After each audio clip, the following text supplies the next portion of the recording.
When I agreed to room with Greg Nelson my senior year at California Lutheran College, I had no idea what I was getting into.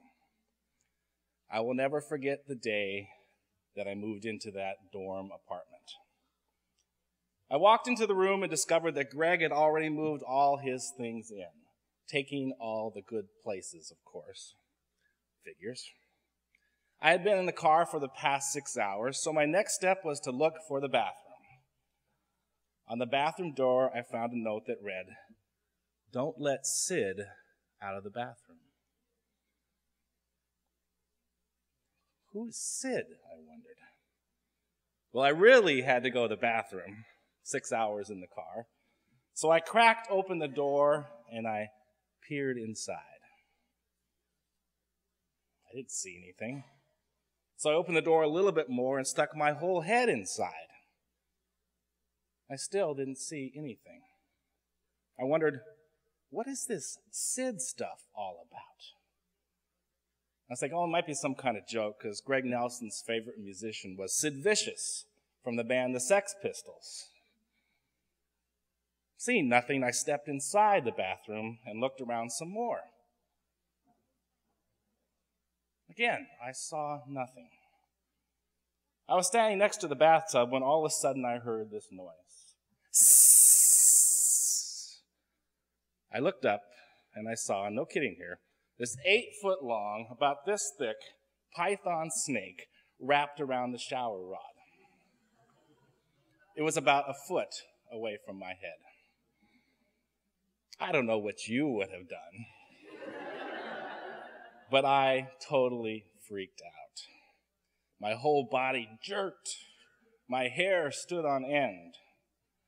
I don't like snakes, especially really big ones, hanging 1 foot above my head, hissing at me.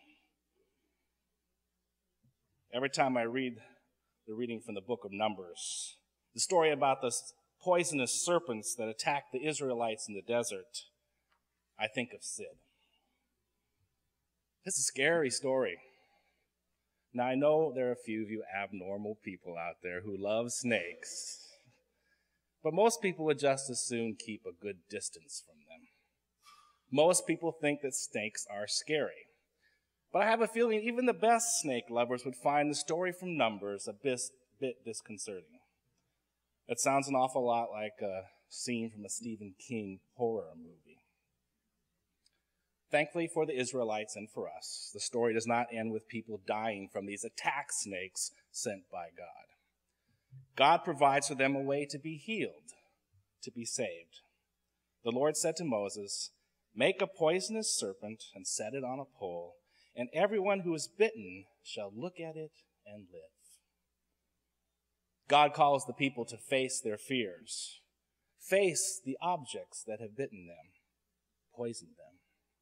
And in that process, they find healing. They are made whole. They find life. So what serpents have you found in your Lenten journey through the desert? What snakes have come out to bite you, to tempt you? What has been revealed as poison in your life? Meeting up with these things is what the Lenten journey is all about. It's not an easy journey, and sometimes it's a painful journey.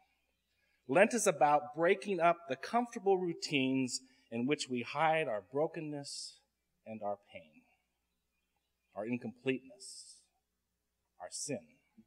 In Lent, in the self-reflection, the giving up, the silence, the retreats, in the fasting, in the prayers, we find ourselves in the midst of a conflict.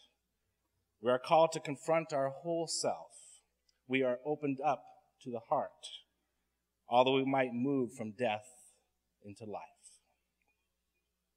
Carl Jung writes about such a Lenten journey, what he calls the meeting of one's own shadow. This confrontation is the first test of courage on the inner way, a test sufficient to frighten off most people. For the meeting with ourselves belongs to the more unpleasant things.